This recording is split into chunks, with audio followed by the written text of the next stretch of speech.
and welcome to episode 2 of the Snare Drum Virtuoso podcast. My name is Jonathan Curtis, and today we're going to be discussing the rudiments. It's a deep, fascinating topic with lots to say, lots we can say, lots of angles from which to approach it. The rudiments are often misunderstood, and they can be the source of divisive and strong opinions going in most directions, but they are a fundamental part of our instrument. So today, over the course of this episode, I'm going to attempt to present a coherent account of not only how we can apply and practice and use the rudiments, how they function compositionally and musically, but how we might like to improve our understanding and ultimately how we might like to conceptualize them as a whole in order to better our understanding of the instrument itself. They are so fundamental, so this is why I want to address them so early in this series. Just in the introduction there, we were hearing a rendition of one of my own pieces called The Highland Sling. This is from my collection of marches called Contemporary Marches for the Snare Drum, and that particular recording features a really talented young percussionist called Andrew Woolcock on the bass drum. The Highland Sling, as the name suggests, is based on the Scottish tradition. It features that characteristic lilting triplet feel that is very characteristic of that style. And it was a lot of fun to play and a lot of fun to write as well. So, as always, if you enjoy the things I talk about on this podcast, you are more than welcome to visit me at my website, jonathancurtis.co.uk. This has all the information about me, my publications, my compositions, my online lessons for those of you that might like to study with me personally. And you are also welcome to explore my YouTube channel /JCurtisDrums for a wealth of educational and performance videos relating to the drums. Before we go any further, as this is a rudimental topic today, let's listen to one of the great rudimental pieces from one of the great rudimental composers. This is a piece entitled Jolting John by the great John Pratt. This is from his 14 Modern Contest Solos collection and is quite possibly one of my favourite rudimental pieces of all time. It's certainly one of my favourite John Pratt pieces. This is not super technical. It's not so difficult once you've got the basic idea, but it's wonderful from its phrasing because of the syncopation that exists. This syncopation is brought about from the use of the flamacue, which is something we're going to talk about today, both on a musical and a conceptual level. So, before we go any further, let's listen to and enjoy Jolting John by the great John Pratt.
So, the rudiments. Let's dive right in. To begin with, we need to clarify precisely what we mean when we talk about the rudiments because they can mean different things to different people. To many drummers, they are a collection of patterns with funny names. They appear on the posters, and we are often told this is what we should play if we want to be a good drummer. How do you become a good drummer? You practice your rudiments on a pad. You are studious, and you practice your paradiddles and your flamacues and your patafla-flas, and this will make you a good drummer. Unfortunately, this approach does not tell even half the story, and it can lead many young drummers or inexperienced drummers down the wrong path. It can lead to disenchantment or disillusionment, and can be a very unfortunate way to think about the rudiments, because this is not really what they are at all.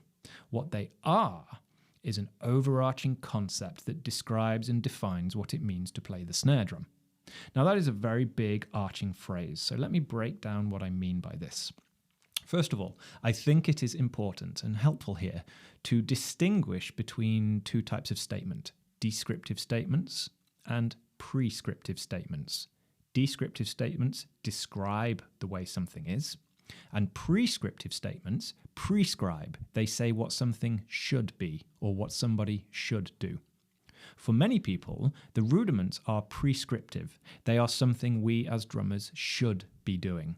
If you want to be a good drummer, you should practice your paradiddles. If you want to play the drums well, you should use your rudiments. So to many, the rudiments are this strange concept, an idea hovering in the periphery that's tapping them on the shoulder and nagging them, saying, hey, have you practiced your rudiments today? Hey, was that fill you just played rudimental? Are you a rudimental drummer? And this can often carry conceits about superiority. And these are not helpful. This is not a helpful way to think about the rudiments. So part of the crux of my argument today, one of the main points I want to make and discuss, is the idea that the rudiments are not prescriptive at all. They are descriptive. The rudiments exist and they came about as a way to describe the way we play the snare drum. And when we start thinking about them in this way, not only do they start to make much more sense, they become much more useful, but they open up a world of rhythmic, compositional, and musical understanding on this instrument that we may have lacked before, or we may have missed had we been trapped in this false idea that the rudiments are this prescriptive idea. So, what's going on here? Well, first of all, we have to think about the history of the snare drum. The snare drum has been around in its current form for between 500 and 700 years, depending on how we define precisely the snare drum. We can call it the casse-caire, the tambour, the side drum, and various other names in different languages, but something that we might typically recognize as a snare drum somewhere between 500 and 700 years. Generally speaking, from a historical perspective, we look to the Swiss in sometime around the mid-1300s. The Swiss mercenaries on the battlefields of Europe were first credited with taking snare drums into battle. Maybe not snare drums as we would quite recognize them today, but certainly the precursors to that instrument.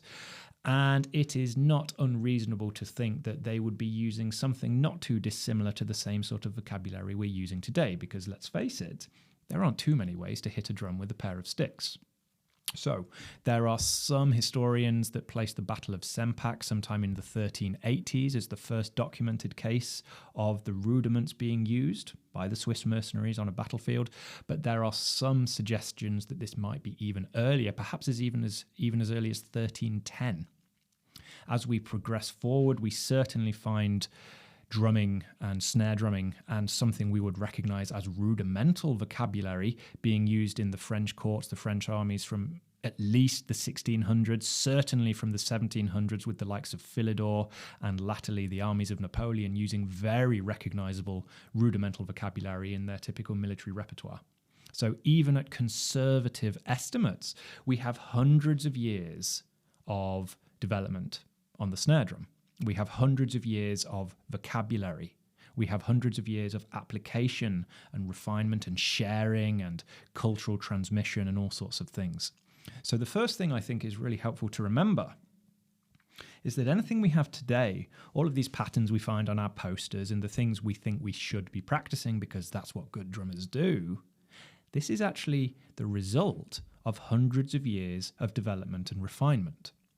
So we need to be thinking to ourselves, okay, well, if I've got this pattern with a silly name, I've got a flamacue, or I've got a patafla-fla, or a flamadiddle, or a flammed mill, this silly name that doesn't mean anything to me, why is it here? Why is it on this list of 40 essential rudiments? Well, as I say, the first thing we have to recall is that this flamacue, or this patafla-fla, has survived hundreds of years of development. We find, for example, flammed paradiddles in the Swiss repertoire, the French repertoire, the Scottish repertoire, the English repertoire, and of course the North American repertoire. In fact, we find it in virtually all snare drumming nations. All snare drumming cultures and repertoire essentially feature flammed paradiddles. So we have to be thinking here, it has survived because it works. It fulfills a function. It is useful. It is applicable in some way. So we need to then figure it out. We owe it to ourselves and we owe it to the instrument to explore this, to say, okay, maybe I don't see it right now, but this silly little phrase with a silly little name is still here after hundreds of years. If it didn't serve any purpose, if it was as useless as it might appear, it wouldn't still be here. When we start thinking about the rudiments in this way, we very slowly start changing the way we think about it, not from collections of discrete patterns with silly names that we should be practicing, but as a whole conceptual way to describe and understand the way that drummers have and are already playing the drum.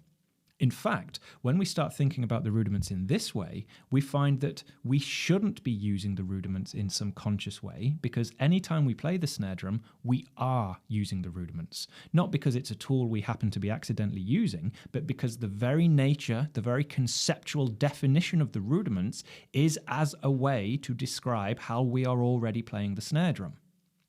So let's take something very simple like a paradiddle and explore this concept a little bit further.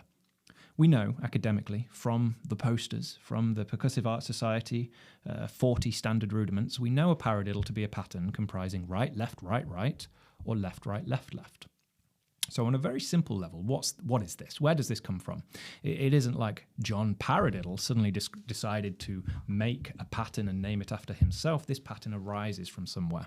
Well, from where does this pattern arise? It arises from combining single strokes and double strokes.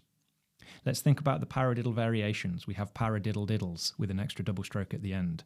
We have paradiddles with an extra single stroke at the beginning. Paradiddles and the entire family of paradiddles is just a way to describe the combination of single strokes and double strokes. So in Bob Becker's fantastic Rudimental arithmetic, he talks about the terminology of paradiddles as a way to describe these figures and how we play them. So pa and ra are essentially phonetic markers for single strokes. They don't necessarily have to relate directly to the right hand or the left hand, but if I am a drummer, I don't know, maybe on a Swiss battlefield in the 1500s, and I'm trying to describe to another drummer who's just heard me play what I played, I might not have any standardized notation, or I might not have the terminology to describe what I just did in an academic sense. So I can just sing it to him. I can go para, para, para, para, para, para. And not only does this describe the rhythm I just played, but it describes how I did it. And especially if I'm demonstrating at the same time, it becomes very clear that pa and ra refer to alternating strokes, what we now think of as a single stroke roll. Likewise, if I use the term diddle, especially if I demonstrate this at the same time, it is clear that this word, this phonetic marker, is referring to two strokes on the same hand. So when I say the pattern paradiddle, I am literally describing how I'm doing it. So if I then said paradiddle diddle, I've just added on an extra set of double strokes at the end. As Bob Becker describes, we could conceive of a radiddle diddle paradiddle. It doesn't matter what the pattern is, it matters that the concept is a way to describe a particular way of playing. Now, nowhere within the paradiddle family do we find three strokes on the same hand, because this would break the particular nature of what paradiddles are. So paradiddles don't exist as some prescriptive way to tell us what we should be playing because it's a great pattern. They exist as a language and a concept to describe a certain sticking concept, a certain sticking approach. What is the sticking approach? Well, it's a collection of single strokes and double strokes, quite likely because they are the most common, useful, applicable, and practical way to play rhythmic figures using a pair of sticks and a drum. There's a reason we don't really play three strokes on a hand. They exist, of course. We have the triple stroke roll, and we have various rudimental figures that do use more than two strokes on a hand, but they are far, far less common than single strokes and double strokes. So as a much broader concept, the paradiddles describe a vast swathe of possible ways to perform or produce a rhythmic pattern using a pair of sticks on a drum. If we, for practical purposes, limit ourselves to single strokes or double strokes, one on a hand or two on a hand, which is, let's face it, the easiest way to play, then we are covering a massive amount of the repertoire and possible phrases with this simple terminology and with this simple sticking concept. So this brings us to this idea that the rudiments are conceptual. They describe a conceptual framework that describe how we play the drums. If we look at many of the famous repertoire pieces, we will find the vast majority of them do not contain three strokes on a hand or four strokes on a hand. They just don't. We look through the French tradition, we look through the pages and pages of Robert Goutt's Ordonnance de Tambour, 4-5 volumes featuring hundreds of pieces of the French tradition, and very rarely Very rarely do we find 3 on a hand, but always do we find paradiddles or extended paradiddle variations. Likewise for Wilcoxon, likewise for Pratt, likewise for the Nard collection. So this becomes a linguistic framework, as I say, a descriptive way. We can think about something similar in parallel when we think about the measured rolls. Well, in the traditional repertoire, we think about the 5-stroke rolls or the 9-stroke rolls, 7-stroke rolls, 15-stroke rolls. And again, to somebody trapped in the prescriptive mindset, these are predetermined patterns that I should be doing if I want to be a good drummer. It can be completely arbitrary. Well, why a 5-stroke roll and not a 6-stroke roll? Notwithstanding the fact that a 6-stroke roll does exist, of course. But why specifically a 9-stroke roll? Why specifically an 11-stroke roll or a 15-stroke roll? And again, when we start thinking about it from the same perspective as with the paradiddles, not as this prescriptive should, but as a conceptual way to describe certain types of phrases, we can start to see measured rolls as a concept of how we can stick certain things. It's a sticking concept. And it serves a different function than the paradiddle concept. But it's just as deep, it's just as common, it's just as useful. But we can categorize the most common, and this is what we find on the rudimental lists, which I'll come back to in just a moment. So what are measured rolls conceptually? Well, for all intents and purposes, measured rolls in the traditional sense describe a roll of a certain length that usually ends in an accent. There are different permutations to this. We can begin the roll with the accent, or we can have 2 accents, such as in the aforementioned 6-stroke roll. But the general gist of the measured rolls as a concept is that it describes rolls and accents. That's basically it. So when we look through the repertoire, we find dozens of these, even in the same piece, rolls and accents. Now, again, we will come back to this concept in a little while when we explore the practical applications, the conceptual applications of this.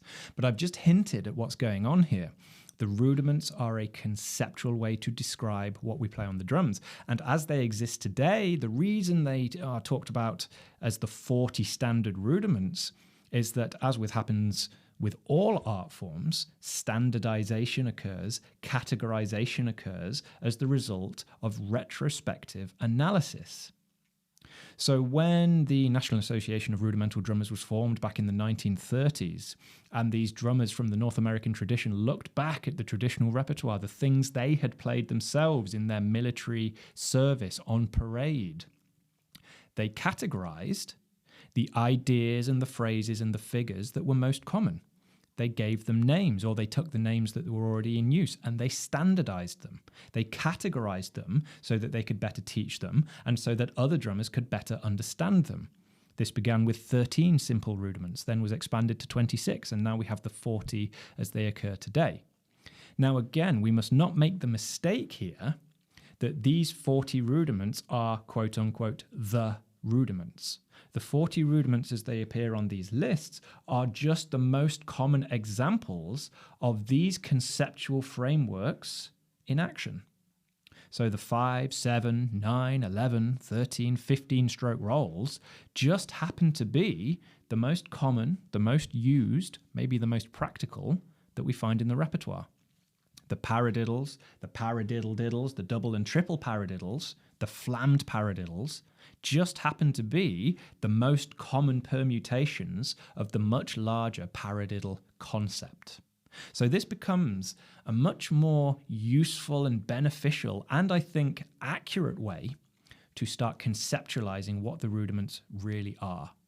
So for those young drummers out there or less experienced drummers who are asking, should I be practicing the rudiments? Well, in one sense, you already are, because you can't meaningfully play the snare drum without them. You already are using the rudiments. That doesn't mean you are necessarily practicing them or using them in a conscious way, but you are using them simply because, as I have said, the rudiments as a concept exist to describe and categorize the ways in which it is possible to play the instrument.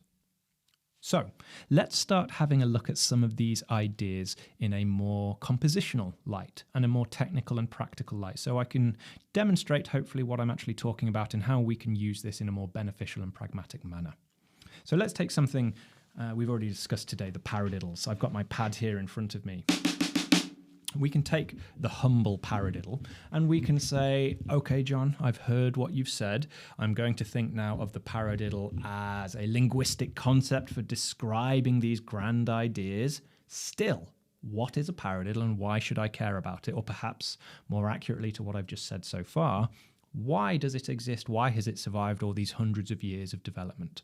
So let's look at a paradiddle. We already know that a paradiddle is essentially, in our discrete particular example of the paradiddle from the 40 standard rudiments, we know that a paradiddle is right, left, right, right, left, right, left, left. It is also typically accented at the beginning, and it is of a standard note value. The subdivision generally remains constant throughout the paradiddle.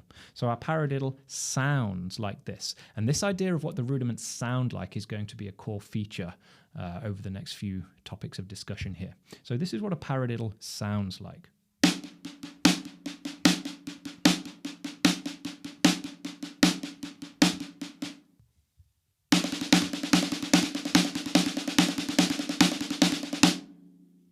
We can hear there, of course, a very strong pulse.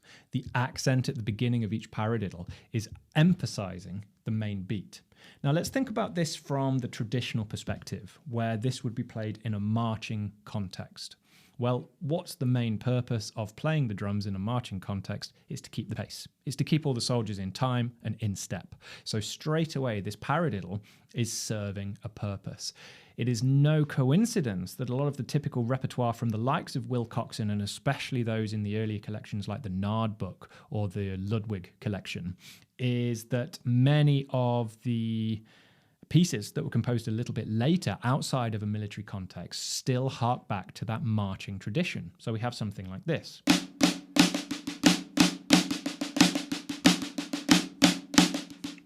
A very typical marching cadence there that's using the paradiddles for those 4-note figures. So we have this paradiddle that is marking time. It's beating time. Now, there are many theories about this, but it might be the act of alternating the hands for these groups of 4 accented strokes has to do with the fact that we're marching on the right foot, then the left foot. So it could be that the paradiddle exists in order for the right-hand accent to align with the right step and the left-handed accent to align with the left step.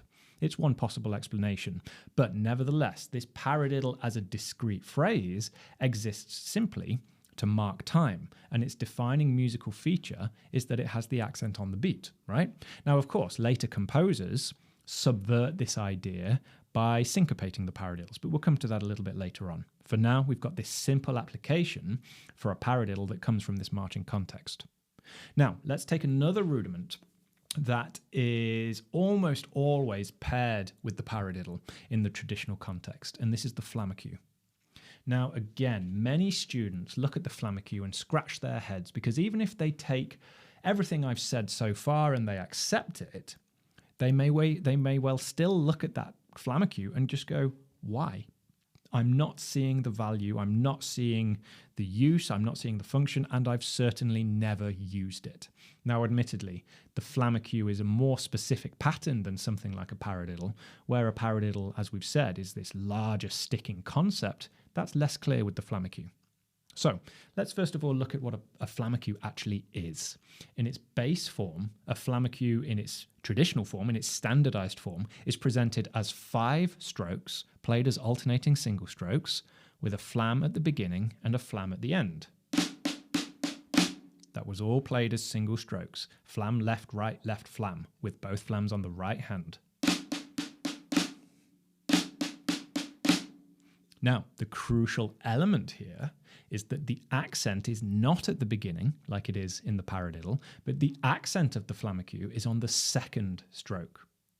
This gives a few technical challenges. For example, we always like to accent a flam generally, but these are unaccented flams, and the accent is moved to the second stroke. So our flamacue, without any context, sounds like this.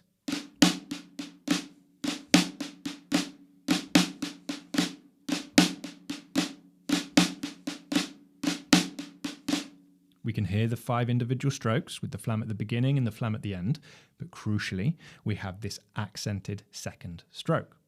So, with this as a formal understanding of the flamacue, we can start saying, okay, great, I get it. Why? Why has it survived hundreds of years? Why is it on my standardized list of 40 rudiments? Well, the answer lies in the function that second stroke, the accent, fills. What role does that accent fill? It syncopates the rhythm away from the beat. It syncopates the accent off the beat and subverts the expectation that has been established by something like the paradiddle.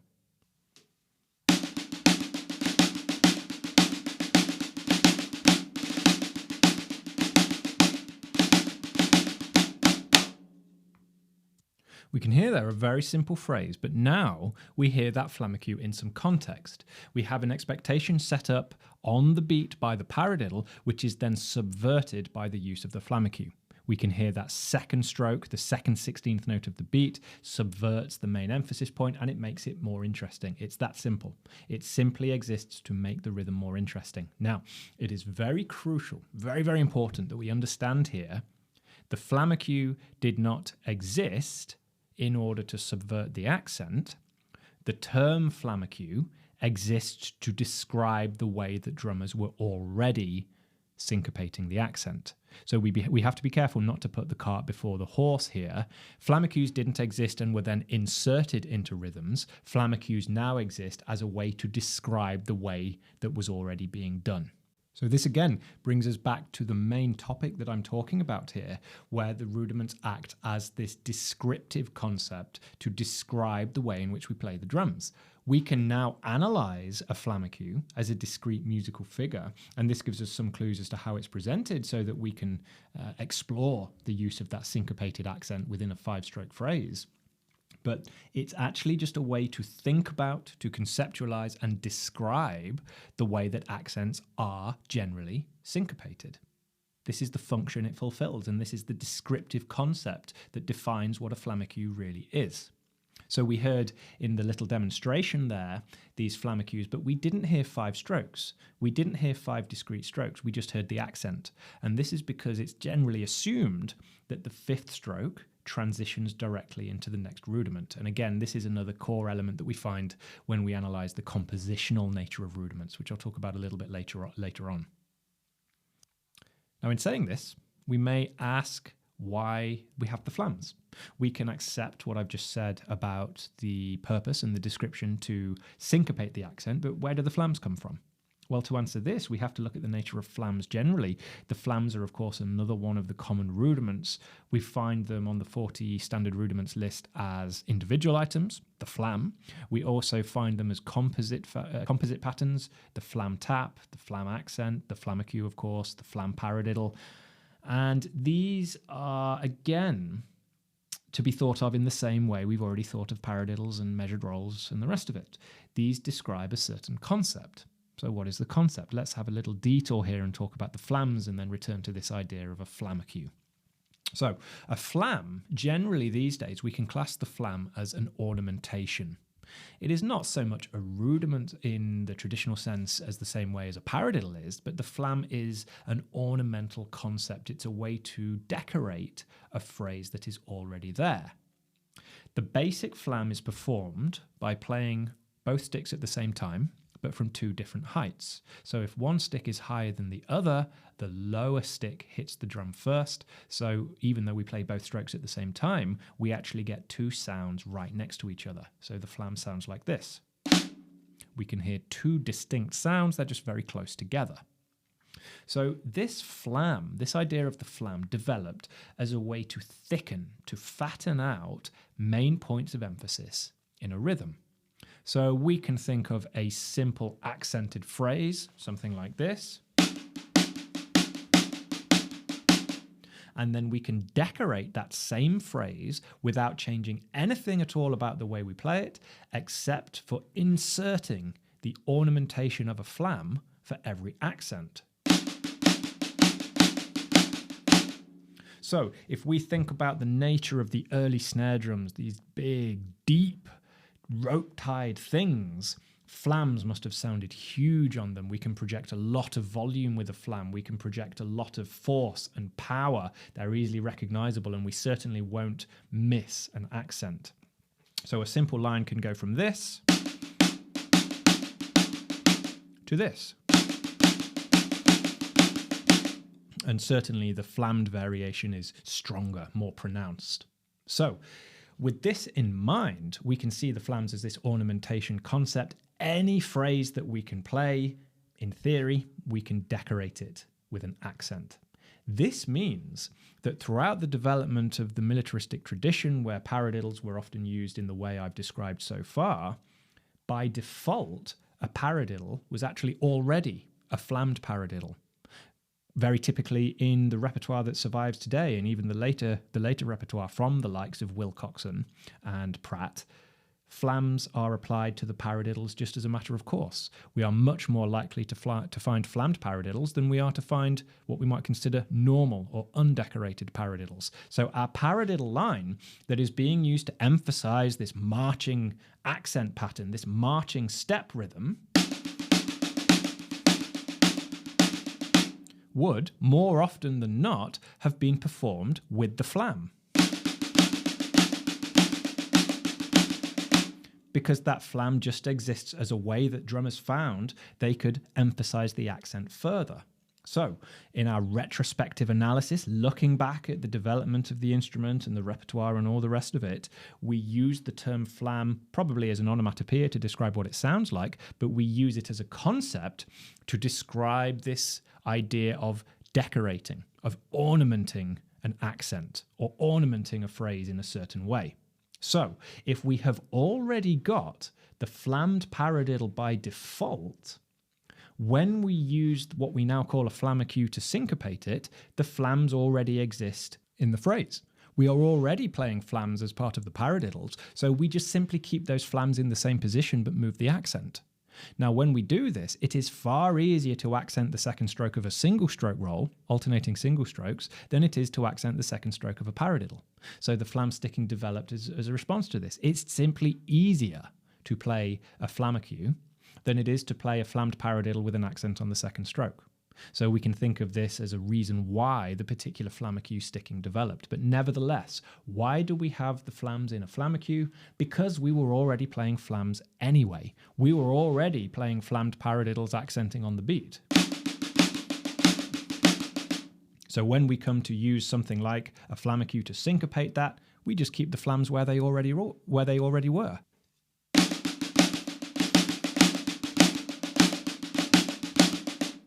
When we think about that, and even when we listen to it, the flams haven't moved. The only thing that's moved is the accent. Now, finally, we can think about the roles I talked about earlier. Generally speaking, we can be a little bit more definitive in our categorization of roles, and we can think of the traditional measured roles and their traditional functionality within the repertoire, and we can think of the greater concept of the measured roles. So let's begin with the former first, the traditional measured roles. We call these the 5-stroke roll, the 6-stroke roll, the 7-stroke roll, the 9-stroke roll, etc. Well, the roles in the traditional style exist to transition. They are very rarely the main feature of a phrase, but they are a transient piece of vocabulary. They transfer us from one phrase to the next. They transition us from perhaps the paradiddle into the next phrase or whatever it may be. So a typical rudimental phrase ends with what we might call a 5-stroke roll and leads us into the next phrase. So we might have something like this.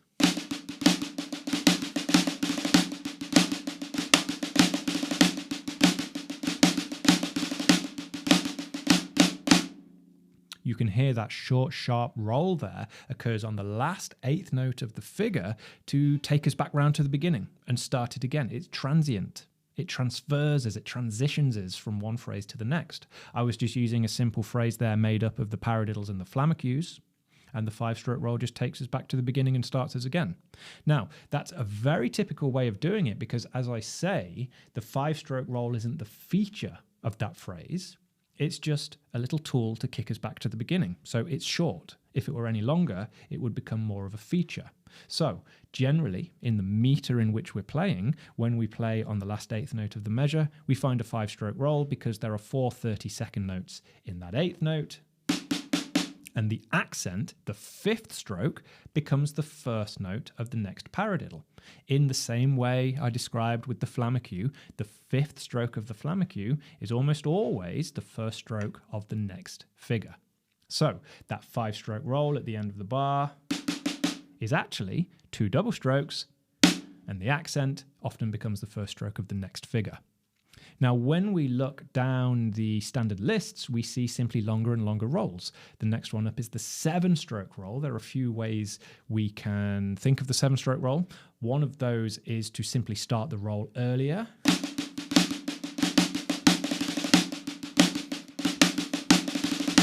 This time, rather than it beginning on the and of beat 4, it begins on the e of beat 4. So it functions in entirely the same way as the 5-stroke roll. It's just slightly longer. It starts slightly earlier. However, we also find an interesting application of the 7-stroke roll when it retains its 8th note duration, but it increases in subdivision. So when we're thinking in this concept where both rolls occupy an 8th note, the 5-stroke roll comprises 32nd notes, and the 7-stroke roll comprises 16th note triplets, each stroke of which is doubled.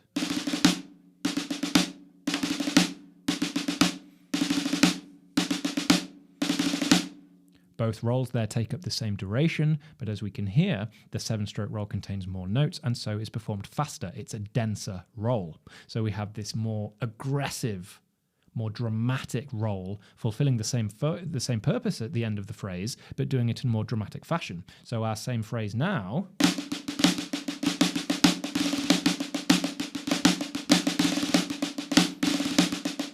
that 7-stroke roll is just much more dense.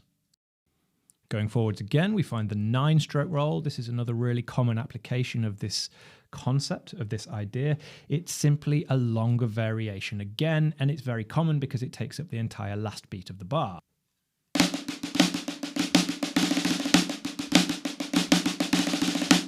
Again, we hear the exact same thing. They're just a little bit longer.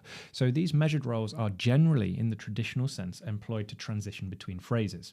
Obviously, the longer phrases become more of a musical feature within the figure, but they nevertheless, generally speaking, typically fulfill this transitional function.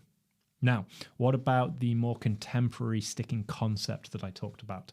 Well, in this manner, they become much more akin to paradiddles as a concept. They are a sticking approach that we can employ. In fact, this was the main idea behind Gary Chaffee's Sticking Patterns book, a wonderful pedagogical approach to sticking and how we conceptualize sticking that really opened me up to this idea.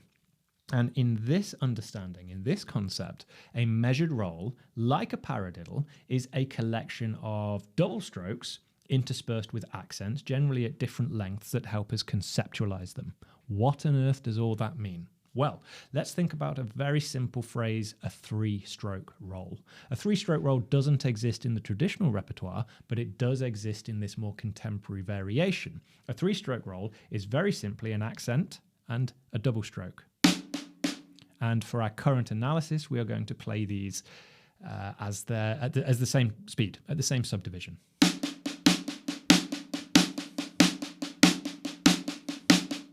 Now, it's important to note here, these are not triplets. They sound like triplets because our brain is hearing the accent as the beginning of the figure, as the beginning of the beat, but they need not be. This can apply to any subdivision in any metric context. What's important here is the sticking concept. So purely from a sticking perspective, we can call this a 3-stroke roll in virtue of the fact that it comprises a single accent and a single instance of a double stroke. 3 notes in total, all at the same speed. So we can follow this approach now and add another set of doubles to take it to the 5-stroke roll. We get the same idea. The accents just become further apart.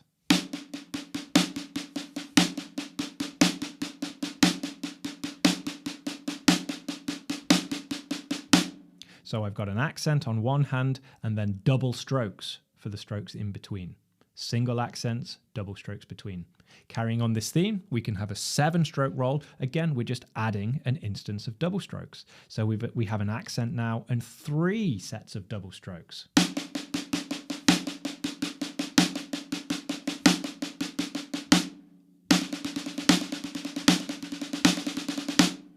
And again, we can follow this same concept, add another set of doubles, and we get our 9-stroke roll.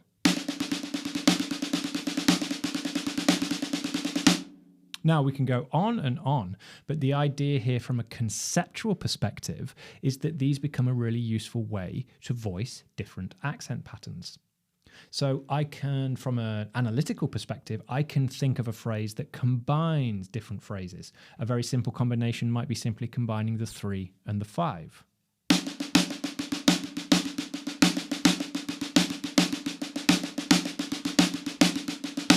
I've made a very simple accent pattern simply by combining 2 instances of measured rolls, the 3 and the 5. I can extend this and I can play 3, 5, 7, 3, 5, 7. All that happens is the accent pattern becomes slightly more complex as those accents gradually move further apart.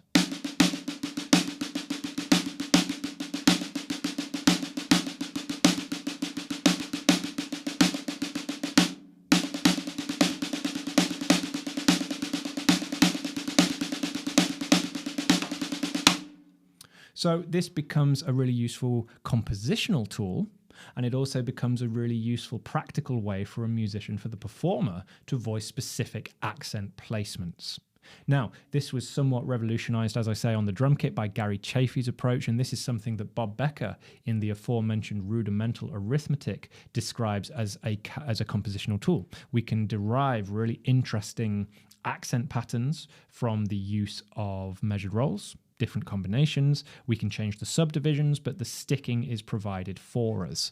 We always know we're going to play the single stroke as an accent and we're going to fill the gap between as double strokes. We can describe them in certain terms, but actually what we're doing, like the traditional function, is using the double strokes to transition from one accent to the next. So there is certainly a link between the contemporary version of the measured roll sticking concept and the more traditional application. But this again gives us some way to reinforce my main idea that the rudiments exist as this descriptive categorization of the conceptual ways we can think about playing the snare drum. Finally, then, I want to close this episode today by talking about the reason that may lead to this false sense, this false idea of the rudiments existing as this prescriptive, you should be doing this, rather than the descriptive conceptualization that I have described. And I believe this has to do with the fact that in recent times, certainly within the past 100 years or so, rudimental drumming now exists in parallel with what I have already talked about as a style in and of its own right. Because those early pioneers of the drum kit were themselves snare drum players or students of the great snare drum players, the early drum kits were played by people who understood rudimental drumming not as a style, but just as simply the way you played the drums. So somebody like Gene Krupa, who learned from Sanford Moeller, who himself learned by watching Civil War drummers, that was the way you played the drums, full stop. It wasn't that he was taught in a rudimental style, he was just taught the drums. But what we now look back on is a way that we think, oh yeah, he's using the rudiments. He's not using the rudiments, he's just playing the drums, but we now consider it part of the rudimental style. So in modern parlance, rudimental drumming also exists as a way to describe Pratt and the repertoire, to describe the ways we might think about the rudiments as a more formalized approach, as a more standardized way of tackling the common vocabulary. So there exists this sort of awkward juxtaposition by the fact that on the one hand, the rudiments exist in the way I have described, as this overarching conceptual way to think about the way in which it is possible to play a drum with a pair of sticks. But it now also exists as a specific reference to specific drummers, specific styles of music, most notably the traditional repertoire from the Wilcoxons and the Pratts and the like. And this can lead to this awkward uncertainty about what to do with this information. A young student, a young drummer, or an inexperienced drummer sees the Percussive Arts Society's 40 standard rudiments and thinks, I don't know those patterns, maybe I should. So they ask somebody else and say, should I learn the rudiments? And this leads us to this whole debate, the misconceptions and the strong opinions about what we should be doing. So yes, these days we can talk about rudimental drumming as a dedicated style. John Pratt is a rudimental composer because we were far enough into the development of drumming and the transition into an art form and away from a solely militaristic pursuit that we can look back on it with artistic analysis and we can say, actually, I understand how these military beatings, these parade marches are composed, and I'm now going to myself compose in that same style. So John Pratt, one of the great early modern rudimental composers, was himself a rudimental instructor in the US Army. He studied at Fort Knox. He taught rudimental drumming for the real reason that it was originally developed through all those hundreds of years of history in the army. He taught it as a way to help soldiers maintain time marching on parade. But throughout his career, the whole thing, the whole theme, the paradigm and his own approach and his own thoughts transitioned to an artistic pursuit. So he began by writing contest solos. This was his first major publication, 14 modern contest solos. They are still for a purpose, but they are now of a certain style. He is consciously writing within a style for a musical purpose. So again, now within modern parlance, we can talk about writing music compositionally. We can compose in a rudimental style. And this is where we start to encounter the ideas I've just talked about, such as the measured roll as a sticking concept, the paradiddle as a sticking concept. So this takes us back to what I was saying at the very beginning. We have to be very careful about how we talk about the rudiments. Because yes, when I talk to students about the rudiments, I'm talking about paradiddles, I'm talking about flamacues, but I'm also talking about the rudimental style, the rudimental drummers, the rudimental repertoire, and I'm also talking about this grand concept of describing the way we play the drums. So this is why I said it's such a fascinating topic, it's such a deep topic, and I'm going to do my best to give a coherent account of what it all means. So I'll stop there before I fall any deeper down this rabbit hole, but I truly hope this has given some of you ample ideas, ample ways to think about this, and a few ways that you might look at the way you have engaged with the rudiments on any of the levels I have so described.